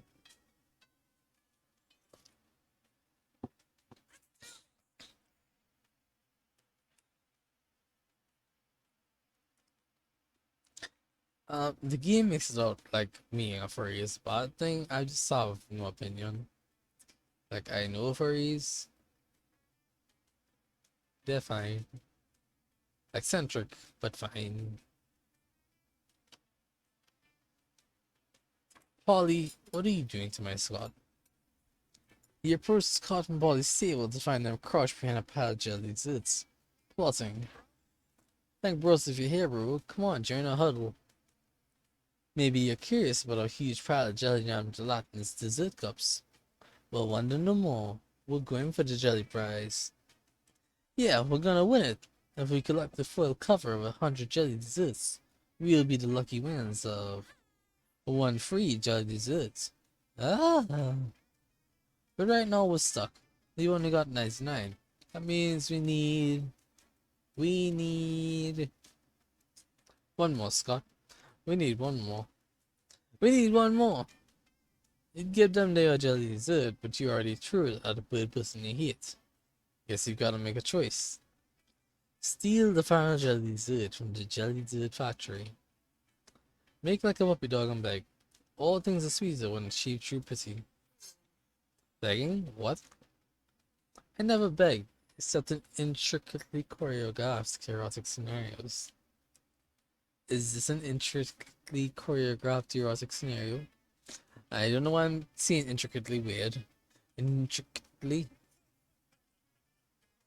No, even better. This is gazing sadly at people until they give us food. You happily follow Scott around the cafeteria, whimpering at people for their jelly desserts. Polly just eats all the stockpile of jelly desserts while you're busy begging. Also, no one is willing to give you any jelly desserts. But that doesn't matter, as the saying goes, begging is its own reward. That's in the quality time you get to spend with Scott. That's also a reward. Oh boy. Oh yeah. Down the margins of block 12. Sure, why not? Creativity could be great. That day while rehearsing for the class plays as if the muses themselves had descended to give you figurative oral sex. Your performance is intense and inspiring, and I'm sure I've read it already. You just happen to be hanging out near Scott, you know, not because you're like following him or anything. When suddenly a rift opens in time and space. A handsome prince steps through, bedecked in audible finery. He approaches Scott, not this shit again.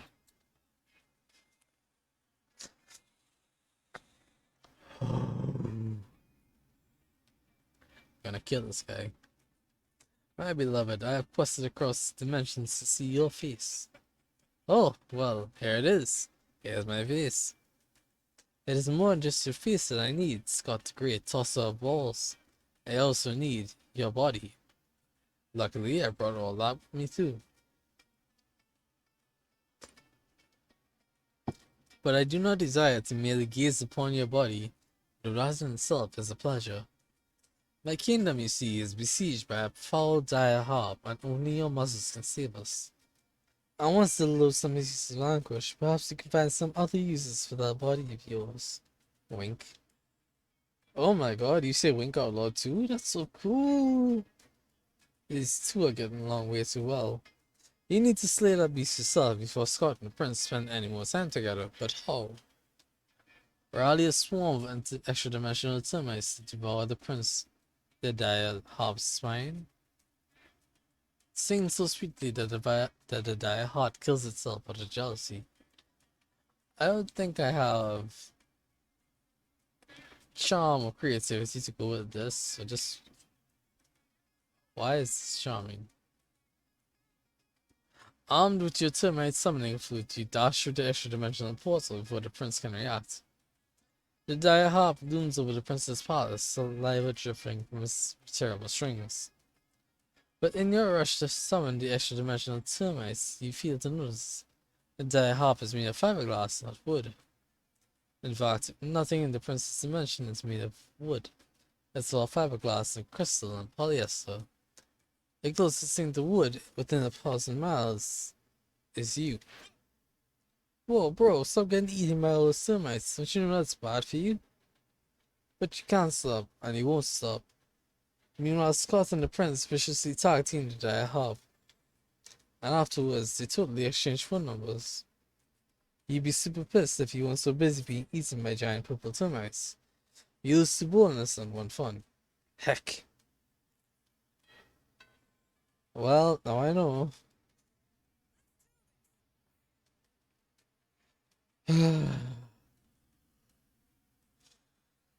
Recovered us. They skip class and hang up with no authority.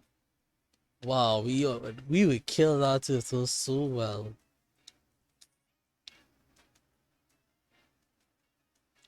You're practicing your very best monster mash when you hear the sounds of an argument, which is so strange in these secret hollow halls of education. Well, cheeky, can you imagine? Winger! They made me their king, and they deserve the bestest, most wonderful king that ever was. And I'm gonna work as hard as I can to be that king, no matter what it takes. Scott, you realize they're not cute little baby animals in need of a king, right? They're furries. I know they're furry, Vera. I'm the one who told you that. No, Scott, they're furries. It's a kink. Yes, Vera, there are many kinks in my plan. That's why I need to work them out to be the best ruler. Forget it. Excuse me, did you say you need help being a good ruler? I know all about that. Being a king is easy, as Daddy always says. Only live peasants can stage a rebellion. Oh, Miranda, I'm not really sure. Fear is your most important weapon. Your second most important weapon is actual weapons.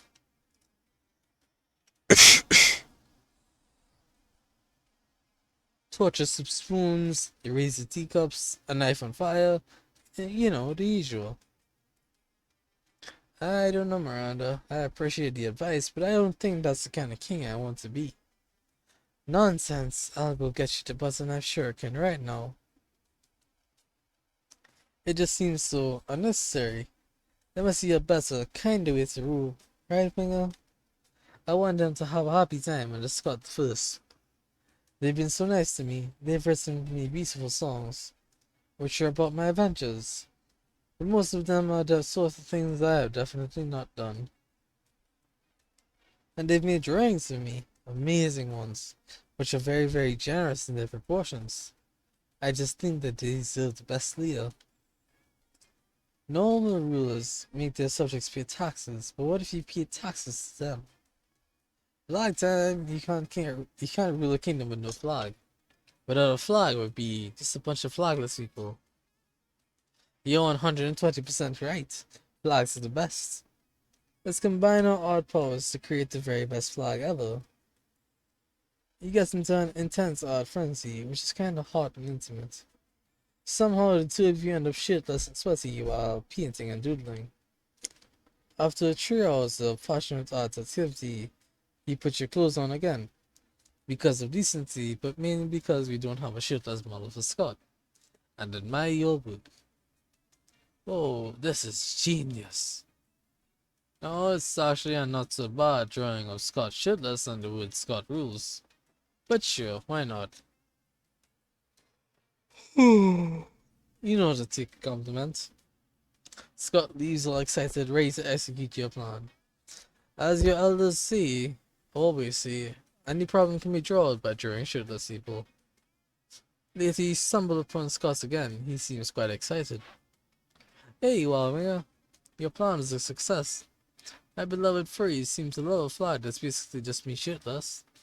They declared it a national day that should be celebrated yearly by drawing me shirtless. Which is kinda silly since they do that pretty much every day anyway. But the important thing is that I'm now the best ruler ever, and thanks to you. I would love for you to visit my kingdom someday. We might even celebrate Shirtless Scott Day together. Wink. You're pretty sure Shirtless Scott Day will totally become your all-time favorite festivity. You gain 2 charm and 1 creativity.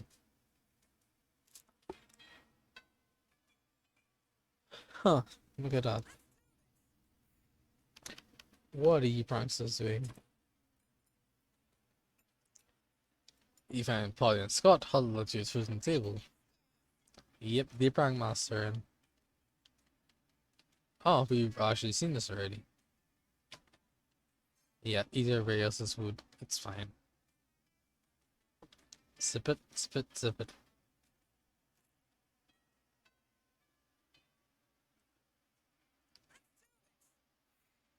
Oh boy. What do I want to do? Can't increase charm. But I can go shopping. Hey! Last night I read this article on how money causes we read that. Oh, $10 to that. Oh, we know. $6 to Dragon Heat. Damn. I'm legitimately curious. What's in the gift? A Satanist kid. All cool kids want to be friends with Satan. It buffed my smarts and nuked creativity and something else.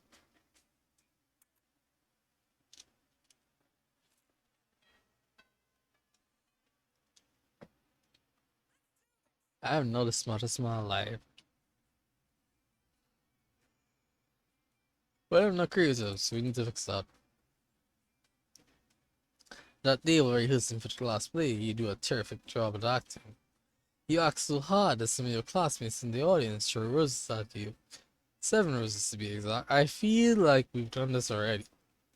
Because that's too creativity. Later you see Scott all but skipping down the corridor, clearly rattling off some sort of list. Oh, cheerily. Hi pal, oh man, today's the best. I was walking out of my class and my tail just started wagging all of a sudden. You know, sometimes your tail just starts wagging and you're not even sure why. I started wondering why my tail might be so happy about. Yeah, what my tail might be so happy about. And I realized it's probably just because I'm a werewolf. Because being a werewolf is about the best thing, right? I mean, if I wasn't a werewolf, I wouldn't even have a tail to wag. But then I started thinking some more, and I realized where everything's been pretty good. But we're dolphins, we're pigs, we're weasels, we're tanks. I wonder what the absolute best weird creature would be.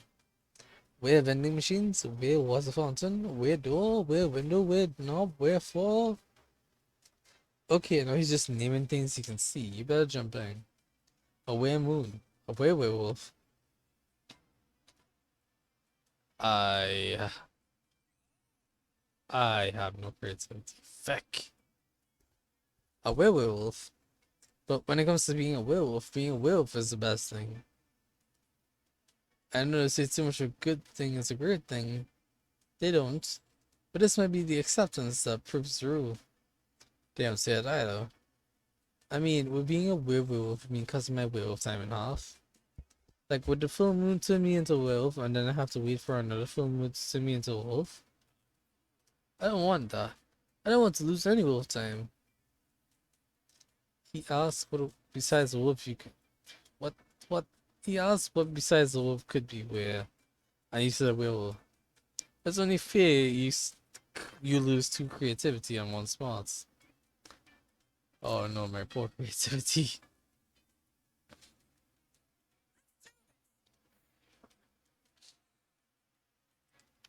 I need to get my creativity back up. This is charisma, charm. This is something weird. This is creativity. Hell yeah. Alright. Nothing better than smelling money. Well, better smell. Yeah, actually better smells, but you know what I mean, right? Sure I do. I'll pretend like I do.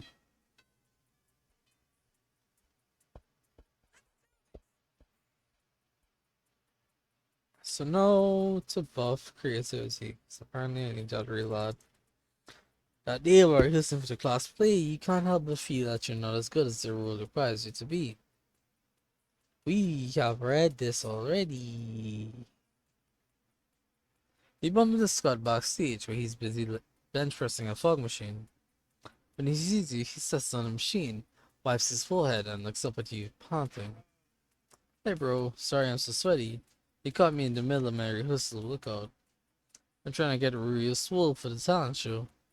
See, I'm gonna do that scene from the end of Hamlet, you know, the one where he plays dead? But for the last part, when Hamlet rips off his shirt and everybody sees his jacked abs, well, to be honest, bro, I'm not sure I'm jacked enough for the role. If I had another month, I bet I could pull it off. But, oops. But something. You don't happen to know a trick for getting a killer 6-pack in minutes, do you? Draw it on with a Sharpie. Here, I made you these drugs. Why? Why is my creativity crap? Scott loves your idea so much he draws a killer 6-pack on himself immediately. Later, you run to him in the hall. He looks devastated. My abs, they're gone. I don't understand. I had them when I got into the shower, but when I got out, nothing. I searched everywhere, but all I found were 2 pecks in the butt. It's hopeless. Buff Hamlet just isn't Buff Hamlet, so a 6-pack. Scott wanders off, calling himself half-heartedly for his lost abs. You lose 2 smarts and 1 creativity. I mean, I could afford to lose smarts, that's kinda fine. But I can't afford to lose this affection. So, buffing creativity, which I absolutely dearly need. Improvising all your lines. Oh boy, isn't that fun? Rehearsal ends for the day, but you notice Scott and Miranda still sitting near the stage, watching something. It looks like 2 farmers hunting a bunch of apples back and forth. Oh, hello, you're just in time for our study session. To aid our comprehension of arithmetic, I have hired these artists to reenact the fiendishly difficult word problems in our textbook. You see, Farmer Jim has 9 apples, and he gives 6 to Farmer Craig. How many apples does Farmer Jim have left? They're like riddles. I don't know how we'd ever understand them without these actors. Usually it works on the first try, but we've been doing this one for over an hour now, and we still don't understand. Is there something wrong with our study method? No, of course not, for Daddy has assured me that I am never wrong. We need only change some small detail. What if instead of apples they were oranges? Or what if instead of farmers they were trains? I have no idea. He definitely swapped Farmer Jim's apple basket for a crate of oranges. The actors barely miss a beat. I get it. It's all so obvious now. Yes, of course.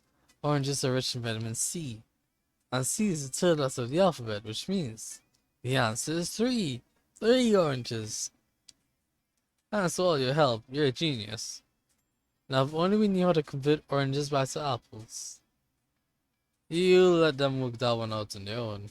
You gain 3 smarts, which I don't need.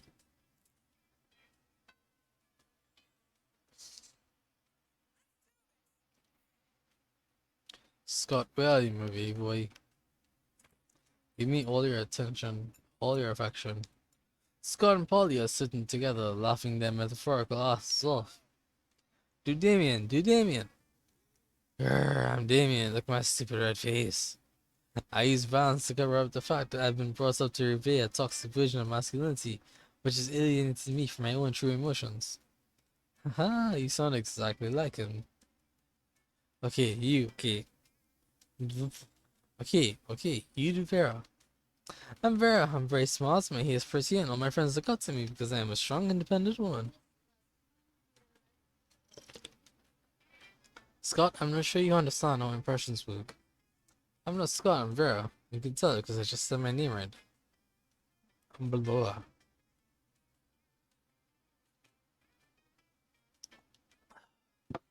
Okay, what about you, Neil? Got any good impressions? Just one, but it's a real doozy. Woof woof, it's me, Scott, a dog boy who's bad at impressions. Look at me, I'm Polly, look at me go! I do not talk like that. Hey, do you talk like that all the time? Okay, maybe. Why is he running around the cafeteria rubbing his butt in everyone's lasagna? Cause he's twerking, Polly. Don't you recognize twerking when you see it?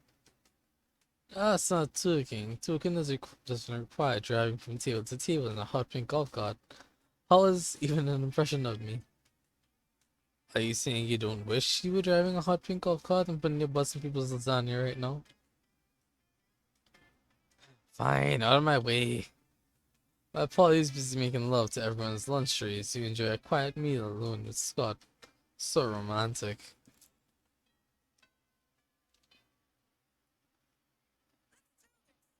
Let's do this. I can't buff my creativity, how dare you. Let's just buff boldness. Skip class because no authority is respected. Nice. Oh, the magical wall we started off with. Hell yeah.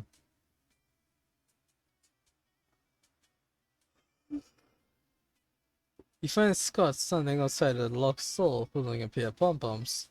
The stiletto heels inside the stall look like Vera's. This can't be good. Oh good, you're here. Help me cheer on Vera. She needs moral support. What I hear Vera yelling inside the stall. What I need is privacy, you inbred wolfhound. Don't mind her. She's just being shy because she's putting in her tampon and she doesn't want anyone to know. Hey! I can tell she's having a bad day. When I'm having a bad day, the cheerleaders always pep me up. So I want to do the same to Vera. It's not working though. I must be doing something wrong, but I don't know what. Do you have any ideas? Vera makes it pretty clear that she's got some ideas about what Scott should do. You have some ideas too. Ideas that might just make everyone happy. Cheerleading is for poor people. Run and get her a gift to cheer her up, quick. I see the problem. You're inside a bathroom. Cheerleaders only cheer outside of bathrooms. Oh, of course. I've never seen a cheerleader in a bathroom. I don't even think they poop. I'm gonna cheer outside so hard, I'm gonna cheer the most outside. I'm gonna do it right now. Outside, outside, outside. You open the door for Scott to let him out. He forgets why he wants to be outside almost immediately, but you don't let him back in. He needs to learn. From inside the store, Vera thanks you shortly before telling you to get the fuck out. You gain 2 smarts and 1 charm. I don't need smarts. Why is smarts starting to have creativity? Just get that to 16. Nothing will stop me in my creativity. That day, while rehearsing for the class play, of course. This musical number. That's crazy. Afterwards, Scott catches up to you, panting excitedly. Bro, hey, I was just looking for you. I can't stop thinking about you. This is sounding good. So I thought, maybe tonight, if you weren't doing anything. Yes, yes. We can maybe go somewhere private. And, use our bodies too. Yes, yes. Work out. Oh, okay. You may be a little disappointed, but you can still salvage this. He suggested the most romantic workout you know. French squats. Naked basketball. French squats. It's apparently so creative. Yes. I've never done French squats before. But like I always say, if there's squats in the name, you know I'm game. French squats are performed while sitting in a chair at a five-star restaurant. Every time you gaze into your workout partner's eyes is one rep. Scott does his without a chair, so he can really feel the burn. Bro, these French squats are giving my eyes a killer workout. But the burning in my calves is nothing compared to the burning in my heart. What I mean is that it's also an amazing cardiovascular workout. That's the most romantic thing Scott said to you in all night. You'll take it, as he gained two boldness and one charm. Nice, I wanted that boldness up. How are you doing? Not much time left.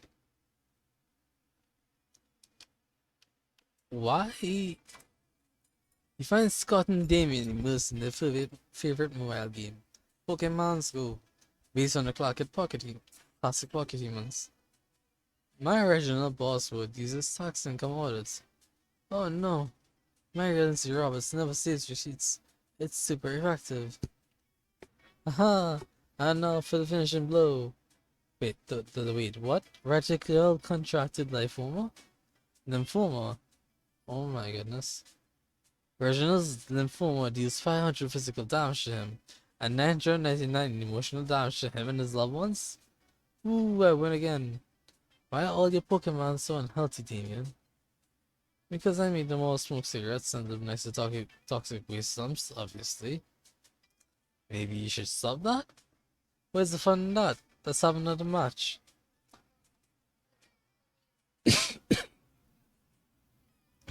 Ow.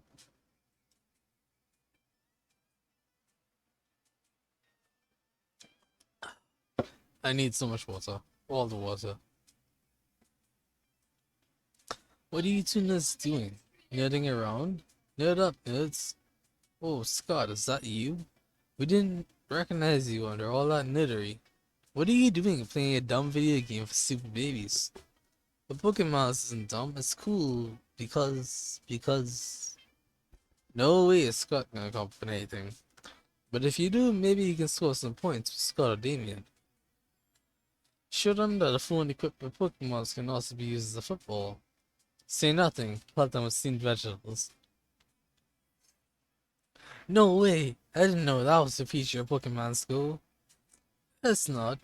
He's just gonna grab someone's phone and you snatch Damien's phone, heft it in one hand, and fling it across the cafeteria.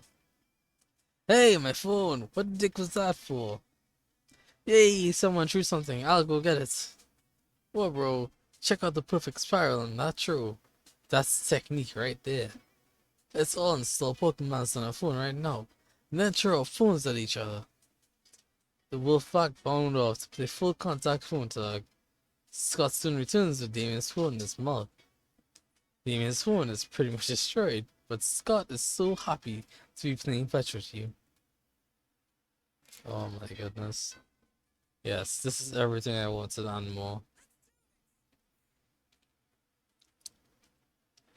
Now as our creativity is up to 16, let's just let's just get this boldness up. I just want to hit that point where it's impossible to fail. On the way there, you run to Mamimi the only girl. Oh right. Japanese energy drinks. Take a sip. Tastes crazy as hell. You check the contents of the shit. Guarana seed extract, benzoic extract, acid, 50 milligrams of coffee, and 100 milligrams of boldness. Well, it wasn't bad at all. You gained 2 boldness, time with Mimi, and proceed to the bathrooms. After that, it's time for the most important most important part of school. Visiting Scott's Kingdom of Furry Animals as promised. Oh my god, we're actually doing it. When you get to the forest, you find that most of the trees have been decorated with beautiful, intricately drawn pictures of an even more muscular than life Scott, having various kinds of sex with various different giant furry animals. Winger, my royal advisor, he has royally advised me, while I sit on my Scott throne and rule over my Scott friends. Aren't these sweet little furry forest creatures devoted to me? It makes my tail wag with joy. It is at that point that one of the sweet little furry forest creature's giant head was fall off, revealing a very startled looking mummy. Yup, very I called it. Bunch of kinky furry people doing furry stuff in the woods. I know. What has happened? Is he is he hurt? Is my little panda friend hurt? Or was my panda friend never a panda friend at all? Oh no. Scott will not be losing his pure joy and innocence over some furry shitty costuming skills. Not on your watch. Not today. You think quickly. You know how deer shed their antlers when they grow back? And then they grow back? Talking furry forest creatures shed their heads. Scott, that panda must have been a cursed prince. I know you've turned him back into a person. Of course. Oh yeah, that makes perfect sense. Everything in nature changes with the season. Leaves change color in fall, bees hibernate in whisker. I bring up my feet in the graze in the spring so I don't get kicked out of the sports team. And I guess Tuesdays is when giant talking furry forest creatures' heads fall off to reveal someone who looks just like a regular person. For a moment there, I was really concerned that I hadn't understood what was going on this whole time. I mean, now you have lots of biology books to forge, it just seems more plausible. But it definitely isn't the craziest plan you ever had. But now I see that my furry forest friends were on the level the whole time. I love my furries. Thank you for being such a good royal advisor, Winger. I feel royally advised. I need to feel royally appreciated by the handsomest, unwitting king of fetishists you know. You gain 2 charm and 1 boldness. The heart matters because it's prom night. Scott, Scott, Scott, Scott, go to prom with me. Prom? I'm not sure, bro. I have a kingdom to rule, and attending prom doesn't seem very responsible as a ruler. I don't know about history. Maybe some other king or queen has stopped ruling their kingdom to attend prom. I should check. I mean, I think you're the person I trust the most, and I'd love going to prom with you. But my kingdom! Sometimes a good teammate has to make sacrifices for the team. You know, the teammate is me, and my team is the kingdom. Oh, and the sacrifice is not going to prom with you. I truly am sorry. Sometimes there's not enough space in one Scott for both ruling a kingdom and love. Bye. Scott leaves and he swear he saw a manly tear running down his cheek. It's okay. He started all this to seduce Scott, but now he put more value on his happiness, on him, and on his pursuit of a career as king of a totally fake kingdom. You stay by his side as the best furry consigliere that has ever existed. Your relationship with Scott strengthens, and in the end, his kingdom sees that. Oh my goodness. Scott thought his kingdom and love weren't compatible, yet it seems to be quite the opposite. Scott's subjects started drawing lots of suggestive art pieces depicting the two of you. Facing that explicit art made you rethink the nature of your relationship, and it ended up being closer to all that innocent of the art. Hell yeah.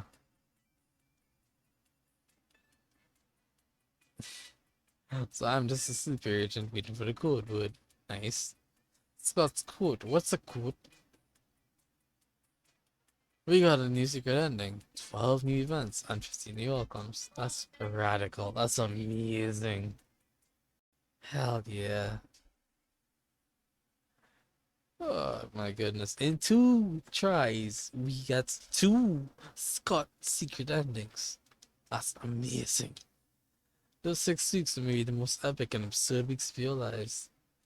After the monster prom, we kept on living our lives. falling in love, battling for friendship, and learning about who we were and who we could be. And you know what? Like it always does. Life happened, and it was wonderful. Scott kept on cheerleading Vera with her tampons. He proudly proclaims she's never lost a match yet. Polly took a summer job as a ghost of Christmas present. She spent most of her time partying, and there was almost no work because, it was summer. Liam started an iconoclast band that broke all conventions. The latest album has been a hit. It has no songs at all. The album is actually just a banana set on fire. And be sure, Liam doesn't care if you don't get it. For those 6 weeks, the monster prom seemed larger than life. And then it was gone, just like that. The battle for monster prom might have ended then, but there were plenty of battles left in that war called youth. But once again, we were young and unafraid, and we were ready to start.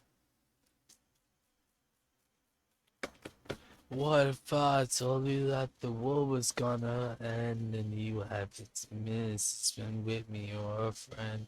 Would you take the first bus over to my house, or would you take the last train over the west coast? See, it's times like these with a change of heart, it's over and done for. We had a son and goes on in my head, and now I wind up dead singing sha la la la la la la la la. Yeah! I apologize for all my bad singing. What if all the stars came crashing to the ground and explosions of fire started happening all around? Would you believe me and come home and sit back, let me up and do this by myself? Oh yeah.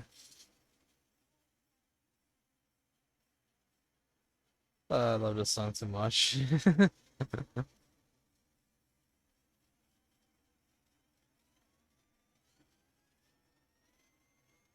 What if I told you how the world's gonna end and you have 50 minutes to spend with me or a friend? Which we don't even need to use the phone. I need no answer, I just spend it alone. Stop my nights. Oh, that's so sweet. What do we gain? Definitely gain gallery images. 5 new images in the gallery. Nice. Endings. Of course. Scroll through. Oh my goodness. Here's another one. Nice. Oh, check the Polaroids.